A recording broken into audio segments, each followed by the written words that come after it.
No worries at all. Hi, Dean. Hope you're well. Yeah, I'm good. Thanks, Vinny. Yourself? Yeah, not too bad, thanks. Dean, ultimately, how frustrating is that for you in the end? It's frustrating. We knew it was a tough task coming to Anfield and trying to beat a team that very rarely gets beat here. And we gave a real soft goal away. They put us under pressure, had a number of corners that we had to defend. The second goal was a good strike. I think he's cut across it and it's hit the top of the post in the top corner and gone in. Wasn't an awful lot I felt we could have done about that. But we've had a big chance with Timu in the first half. We've had a big chance with Sarge. Has had two. He's flashed one across the face of goal at the start of the second half. The header, Ruppy scored. Johnny Rose had a great effort at 2-1, saved by Alisson. So we had to go and ask serious questions because I didn't want this game to run away at 2-0, and it can do at Anfield with the quality of the squad they've got. I suppose the positive is what it says about your team to find a way back into a tie like that. Yeah, we had to. I mean, as I say, it's tough at 2-0. We had to switch a couple of things at half-time because we felt they were having too much comfortable possession, certainly around the halfway line. And we wanted to be aggressive and on the front foot and make a cup tie of it. You know, our fans have travelled, in the numbers, 1,200 of them. And we have to go and put in a display for them. For the 8:15 kickoff, they won't be getting back till 3 or 4 o'clock in the morning. And I thought we did that. And, as I say, we've had 4 or 5 really good chances today, and it's very rare you can say that against Liverpool. When you look at the start overall, though, and you talked about the way Liverpool went about things, is the frustration that you didn't get off to a quicker start yourselves? I thought to improve on that, I suppose. I thought the first 20 minutes we asked some questions. They had more possession.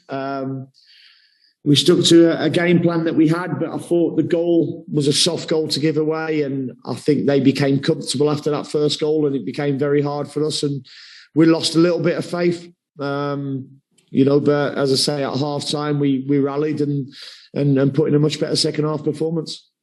What's your message to the players now as well, just coming away from there, Dean, given that they've shown again that they can cause teams like Liverpool a problem? I mean, plenty of people have spoken about our lack of goals this season, but you've seen we've created 5 or 6 really good chances against, an unbelievable football team in Liverpool today. So if we can do that against Liverpool, we can do it against anyone, and we have to take comfort from that.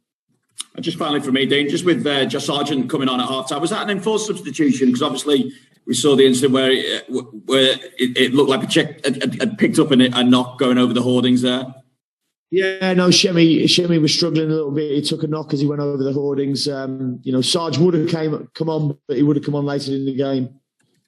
Cheers, Dean. Cheers, thank you. Thanks, Vinny. Paddy, I don't know if you can hear us, but off you go if you can.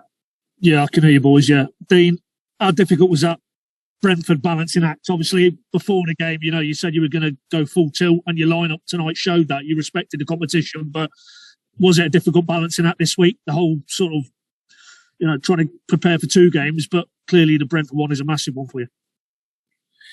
It's tough. I said to the players before in the meeting we had before we came to the stadium that a lot of people will be talking about Brentford as the main game, but tonight's the main game for us. We wanted to win and get through to the last 8.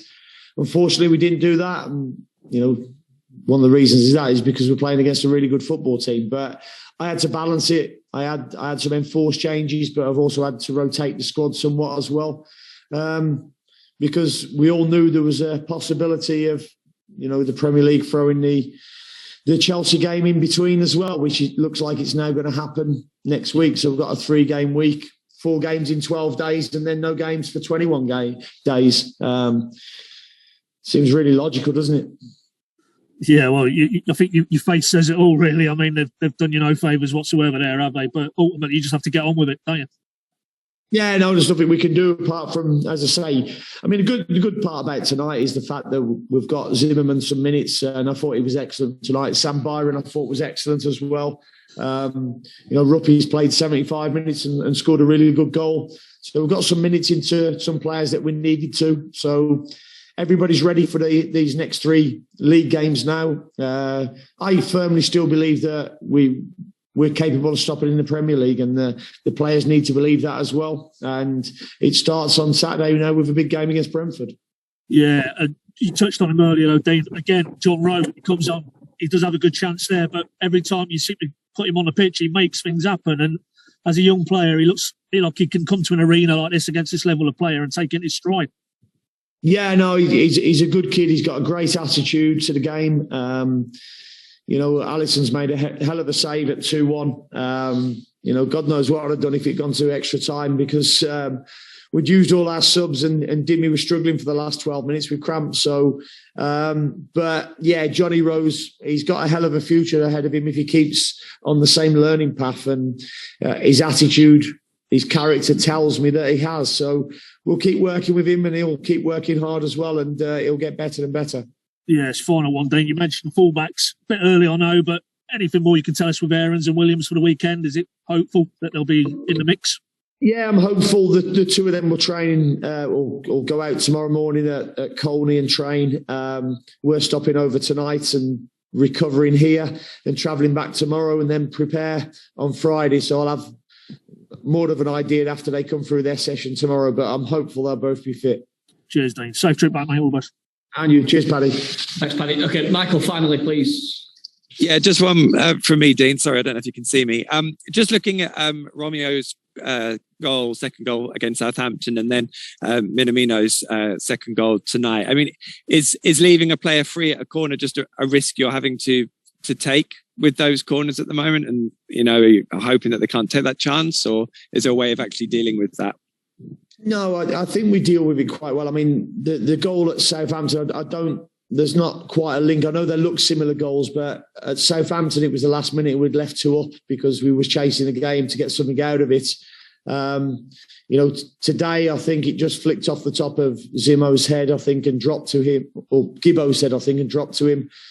And Zimbo's gone and closed him down the line of the ball, but it was such a good strike. So I don't see a massive problem there, to be honest, Michael.